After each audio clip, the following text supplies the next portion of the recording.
morning, my dear student. I heartily welcome to all of you in our JEE previous year question 8 solution series of thermal properties of matter, part 5. Let's start today's class. सवाल है आपके सामने.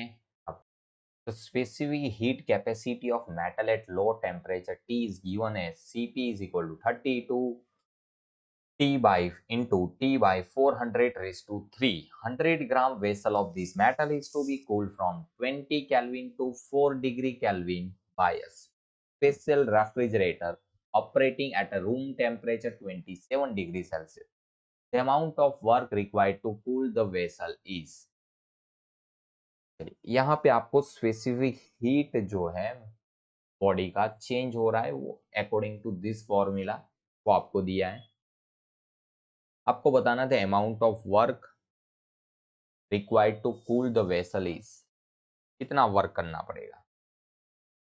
चलिए, तो कोई भी body में से हीट निकालने के लिए आपको वर्क करना पड़ेगा. तो heat taken out from the body which is equal to the work, हम ऐसा मान लेते हैं यहाँ पे.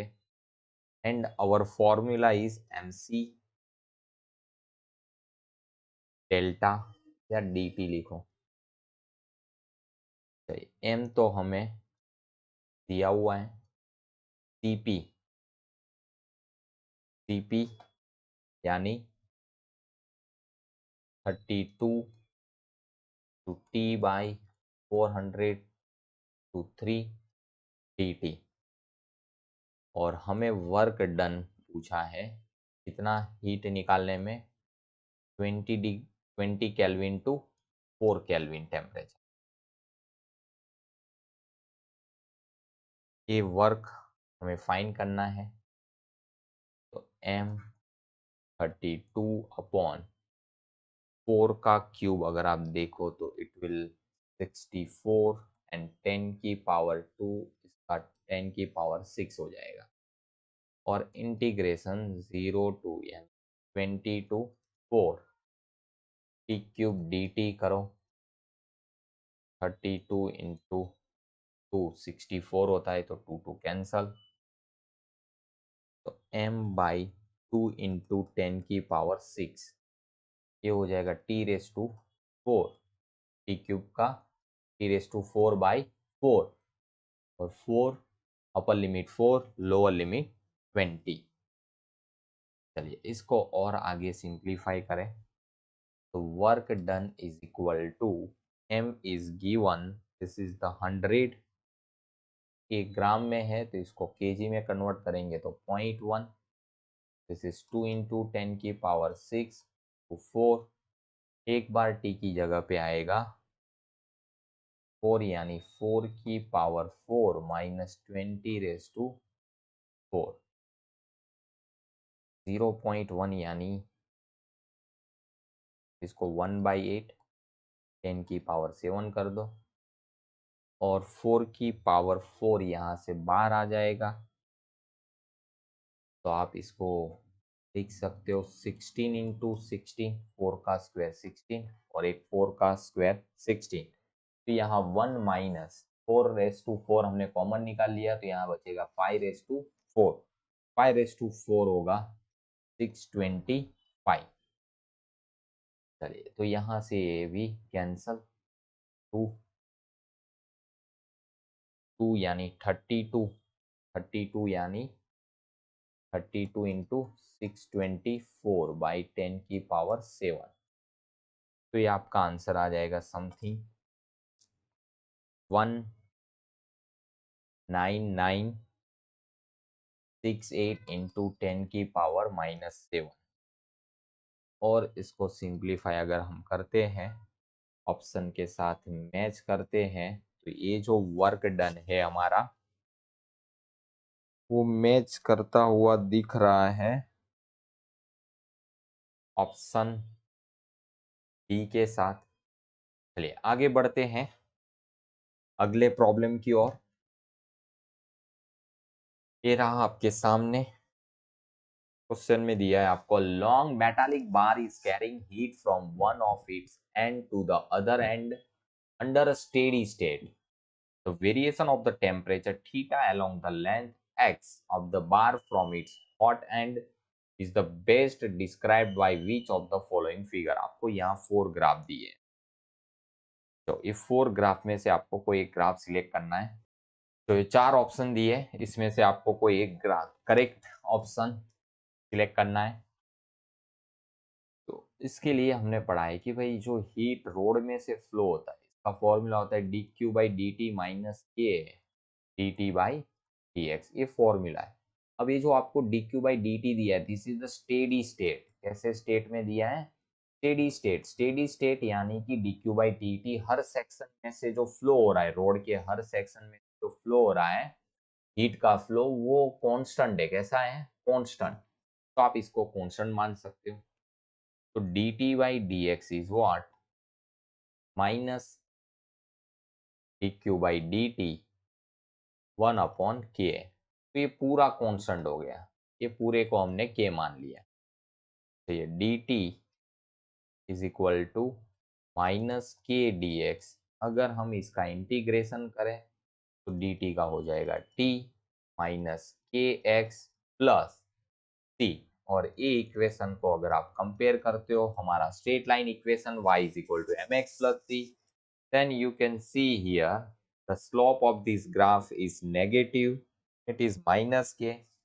और t वर्सेस x का ग्राफ जो है, तो इसमें ए ऑप्शन जो है वो करेक्टली रिप्रेजेंट कर रहा है हमारे इस सॉल्यूशन को। तो option A is the correct answer for this problem. तो आई होप आप सभी को अच्छे से समझ में आया होगा। आगे बढ़ते हैं अगले प्रॉब्लम की ओर। अगले प्रॉब्लम में डेटा आपको कुछ इस तरह से दिया हुआ है। One end of a thermally insulated rod is kept at temperature T1 and the other at T2. The rod is composed of two sections of length L1 and L2 and thermal conductivities K1 and K2 respectively. The temperature of interface of the two sections। तो यहाँ पे दोनों road जो है इसका temperature ऐसे दिया है,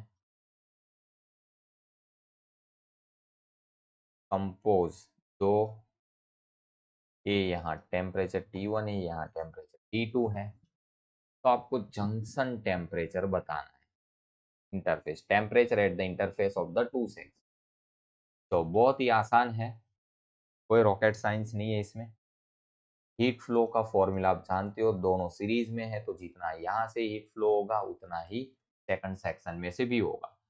तो यही formula KA1 delta T by delta x is equal to K2A2 delta T by delta x.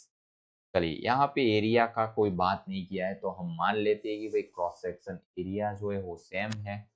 तो हम A1 और A2 को कैंसल आउट कर देते हैं, क्योंकि यहाँ एरिया दोनों रोड का सेम है। तो K1, फिर यहाँ T1 minus T not upon length दिया है पहले का L1। यहाँ फॉर्मूला में आएगा K2 T not minus T2 upon L2। चलिए ये फॉर्मूला आएगा। अब यहाँ पे अगर आप क्रॉस मल्टीप्लिकेशन करो तो K1 L2 T1 minus K1 L2 T not is equal to K2 L1 T not minus K2 L1 T2। अब इसे मैं इस साइड शिफ्ट कर दूं और इसे इस साइड शिफ्ट कर दूं, तो यहाँ पे K1 L1 T1 plus K2 L1 T2 is equal to T not हम कॉमन निकाल ले, तो in bracket K1 L2 plus K2 L1। और अगर हम टी नोट को यहाँ सब्जेक्ट बना देते हैं तो हमारा आंसर कुछ इस तरह से आएगा K1 L1 T1 plus K2 L1 T2 upon K1 L2 plus K2 L1। तो यहाँ से आप ऑप्शन में देख सकते हो कि जो करेक्ट ऑप्शन है K2 L1 T1, K2 L1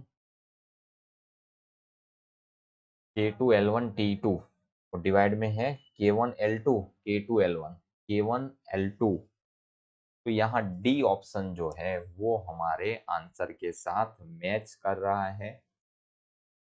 तो करेक्ट ऑप्शन जो है वो है डी। चलिए आगे बढ़ते हैं अगले प्रॉब्लम की ओर। अगले प्रॉब्लम का डेटा ये रहा आपके सामने, आप देख सकते हो। Assuming sun to be spherical body of radius r and temperature of T Kelvin, evaluate the total power incident of earth at a distance r from the sun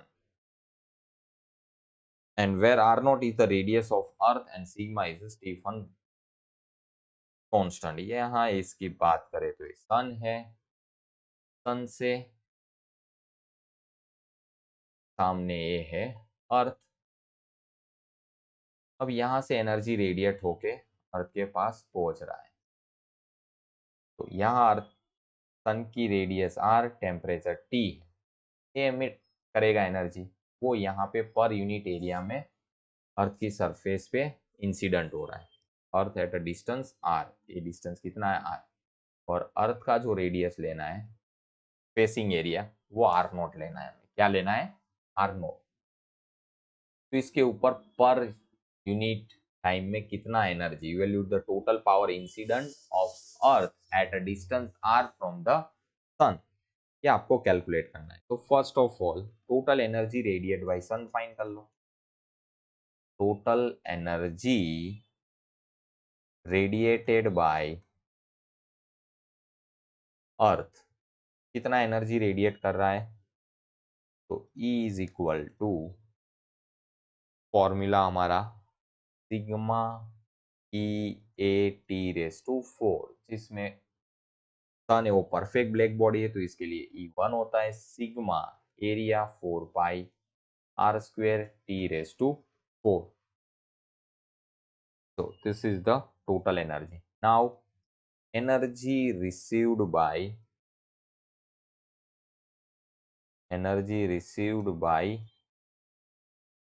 earth per unit area, तो E dash is equal to E by A dash। कितना distance travel करके आ रहा है वो? तो अर्थ से जो आ रही है वो 4 पाई r square T raised to 4, और टोटल डिस्टेंस कितना ये है? r रेडियस, डिस्टेंस ट्रैवल करके अर्थ के पास पहुंच रहा है। 4 pi cancel, sigma r square T raise to 4 upon r square. Total energy sun के पास पहुंच रहा है पर यूनिट एरिया में। Now total power received by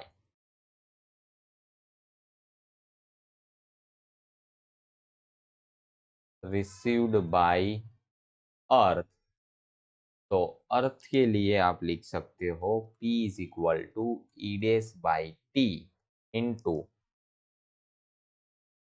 section area of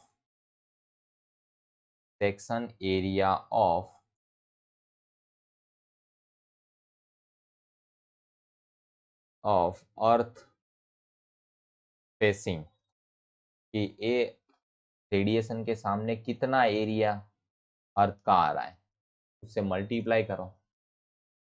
तो P is equal to energy जो रिसीव हो रहा है वो sigma r square T raise to 4 by r square, और ये जो फेसिंग एरिया है वो पाई आर नॉट स्क्वेयर,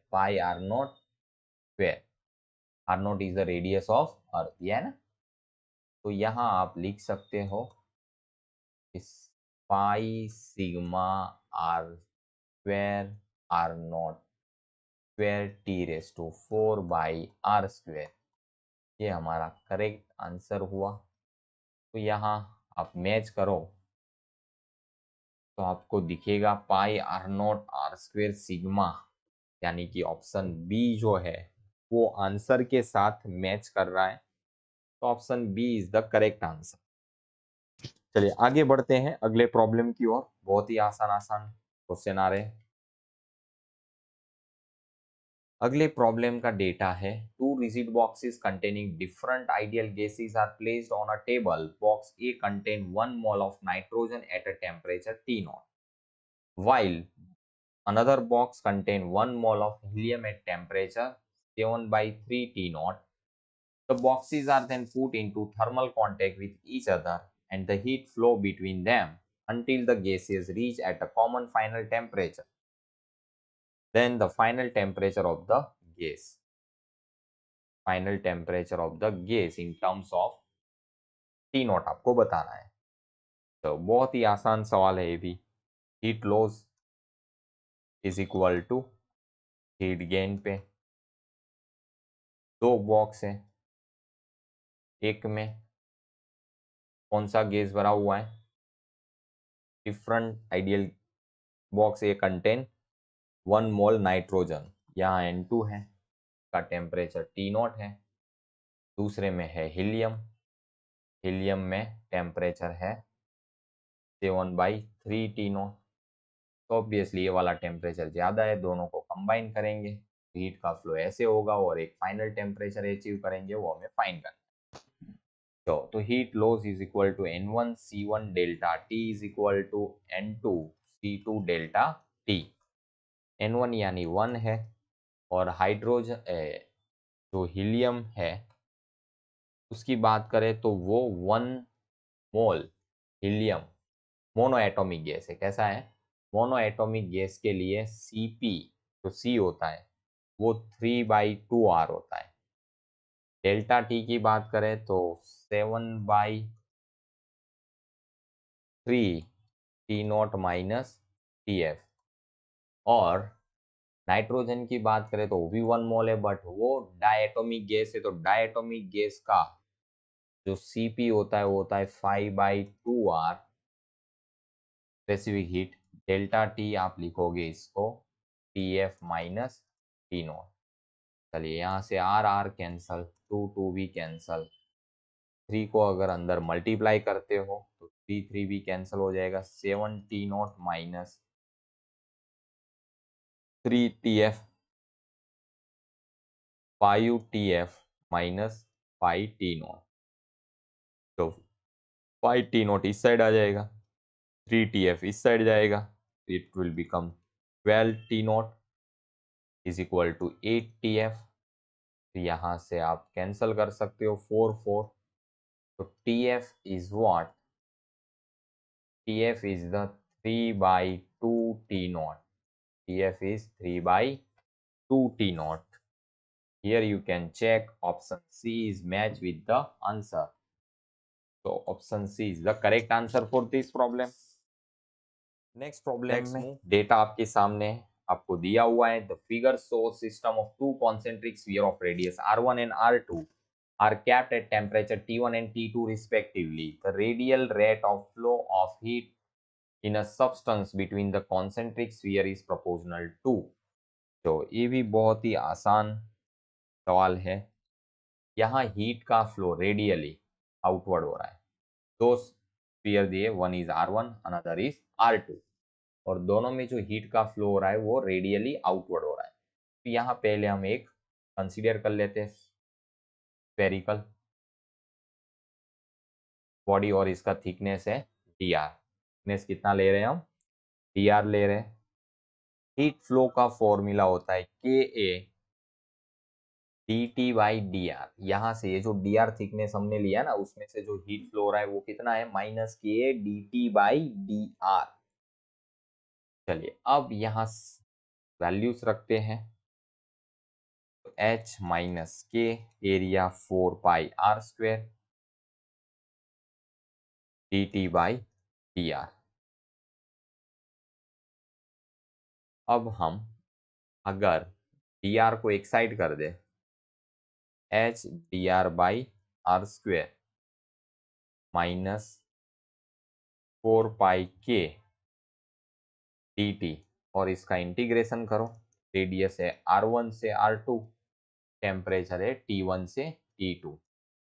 तो यहाँ आपको मिल जाएगा ये r² r² ऊपर आएगा तो r⁻² -2 हो जाएगा. तो इंटीग्रेशन r⁻² dr. ऐसे लिखा जाएगा, रेडियस R1 R2। इसी को मैं वापिस यहाँ सॉल्व कर देता हूँ इंटीग्रेशन। इंटीग्रेशन करोगे तो h into R raise to -2 + 1 upon -2 + 1 upper limit R2 lower limit R1। इसी को ही मैं यहाँ पे वापिस सोल्व कर देता हूँ, h into R raise to -1 upon -1 R2 by R1। और इसको फाइनली आप लिख सकते हो h1 अपॉन R2 R1।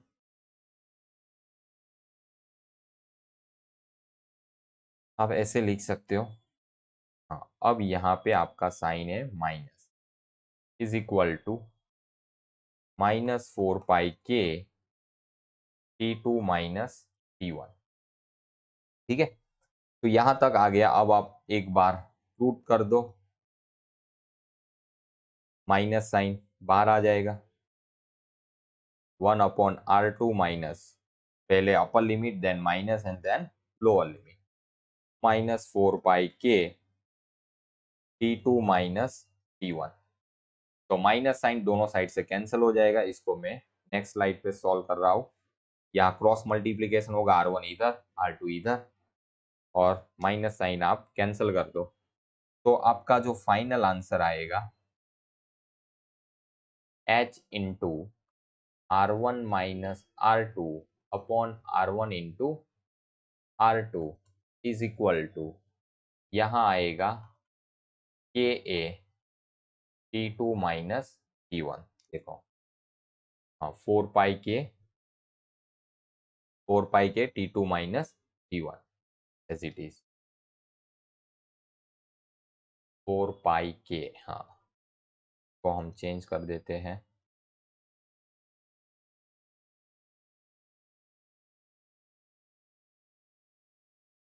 ये आ जाएगा 4πk T2 minus T1। Minus sign भी कैंसिल कर दिया। अब हमें हीट फ्लो पूछा है, तो बाकी सबको एक साइड कर दो। 4πk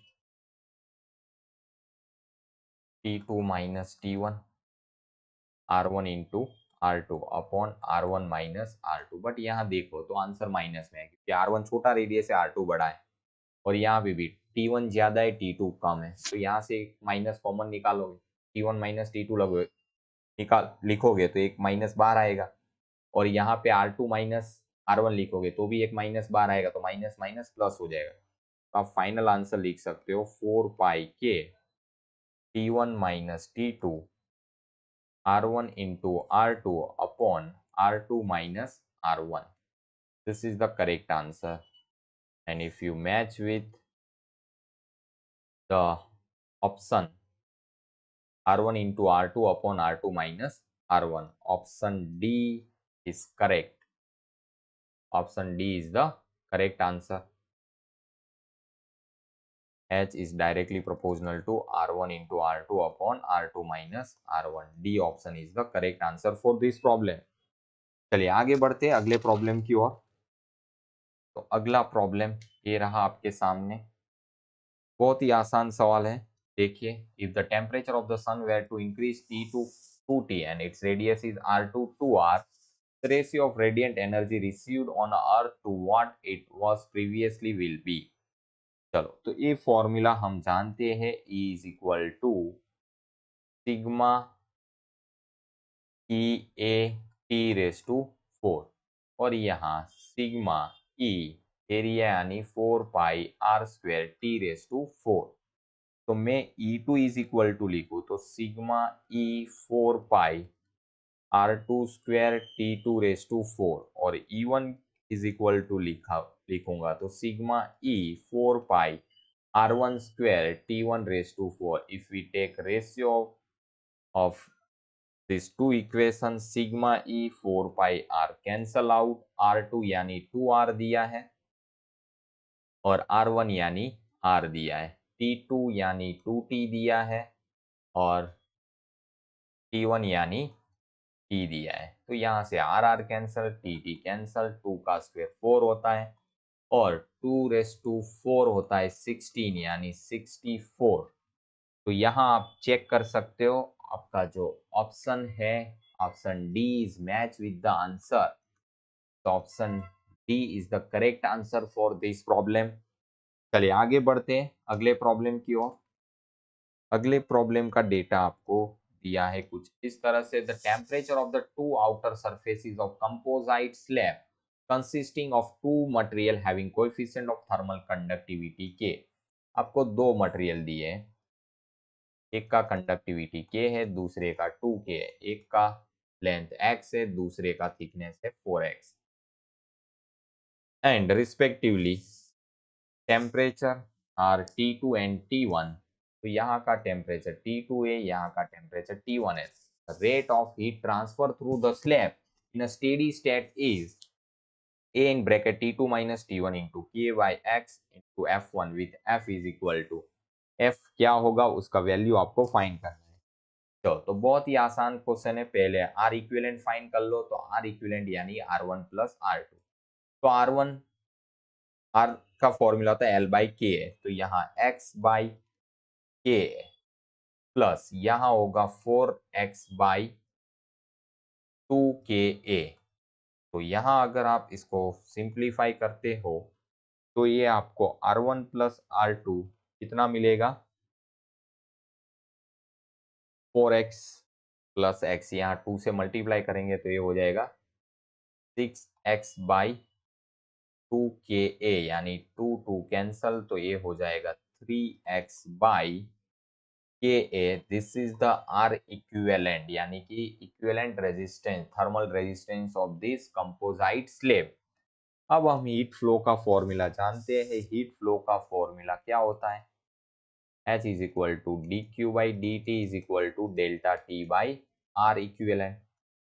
तो डेल्टा T यानी T2 माइनस T1 और R इक्विवेलेंट यानी 3x, और K कहाँ चला जाएगा ऊपर।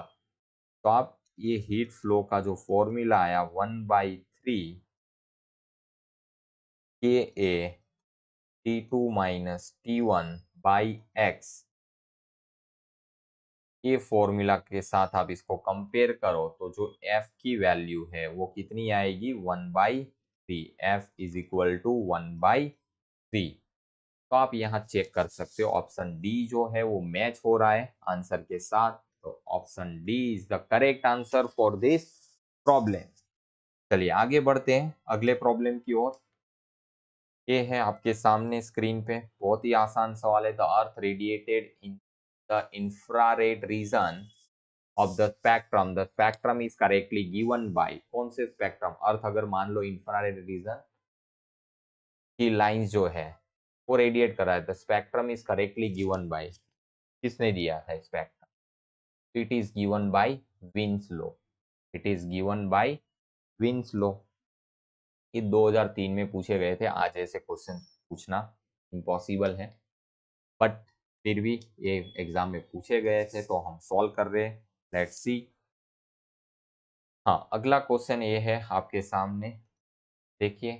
Heat given to body which raises its temperature by 1 degree Celsius, heat given to body which raise its temperature by 1 degree Celsius, it is called thermal capacity, it is called thermal capacity। चलिए अगले question की ओर आगे बढ़ते हैं। अगले question में आपको दिया हुआ है infrared radiation is detected by, infrared radiation is detected by pyrometer, कौन सा इंस्ट्रूमेंट यूज किया जाता है, पायरोमीटर। चलिए अगले प्रॉब्लम की ओर आगे बढ़ते हैं। इसमें दिया which of the following is more close to black body, ये चारों ऑप्शन में से कौन सा ऑप्शन जो है वो ब्लैक बॉडी के ज्यादा क्लोज होता है। तो ऑप्शन में है ब्लैक बॉड पेंट, फिर है green leaves, black holes, red rose. तो ग्रीन लीव्स तो पॉसिबल नहीं है, ब्लैक होल्स भी नहीं हो सकता, रेड रोजेस भी नहीं हो सकते हैं। तो ब्लैक बॉड पेंट जो है वो आप बोल सकते हो कि ब्लैक बॉडी के ज्यादा क्लोजर टू स्फीयर होता है। Of same material have radius 1 meter and 4 meter, temperatures 4000 Kelvin and 2000 Kelvin respectively, the ratio of energy radiated per second by the first sphere first sphere to dead by the second is. तो ये भी एक बहुत ही आसान सवाल है। तो अभी हमने एनर्जी वाला फॉर्मूला पढ़ा था, sigma e A T raise to 4। तो यहाँ आप देखो, तो E1 is equal to sigma e A1 T raise to 4, T1 raise to 4 and E2 is equal to sigma e A2 T2 raise to 4। दोनों का ratio लो, sigma e cancel, radius को हम कन्वर्ट कर देते हैं। तो E1 by E2 is equal to 4 pi R1 square T1 raise to 4 upon 4 pi R2 square T2 raise to 4। 4 pi cancel, R1 is given 1 and T1 is given 4000, यानी कि 4 into 10 की power 3 raise to 4 upon R2 is given 4 meter यानी 4 square and T2 यानी 2000, तो 2 into 10 की power 3 raise to 4। तो यहाँ आप लिख सकते हो 1/16, 4 की पावर, तो 4 का स्क्वायर 2 बार लिखो तो 16 इंटू 16 इंटू 10 की पावर 12, 2 रेस टू 4 यानी 16 होता है। और 10 की पावर 12, 10 की पावर 12 तो कैंसिल हो जाएगा, 16 16 और ये 16 भी कैंसिल। तो E1 बाई E2 हमें मिलेगा 1/1, यानी ऑप्शन ए जो है वो मैच करता है करेक्ट आंसर के साथ। तो इसी के साथ यहाँ पे हमारा जो क्लास, आज का क्लास जो है थर्मल प्रॉपर्टीज ऑफ मैटर का, वो कंप्लीट हुआ। अगले क्लास में मिलते हैं। Thank you so much for watching my videos.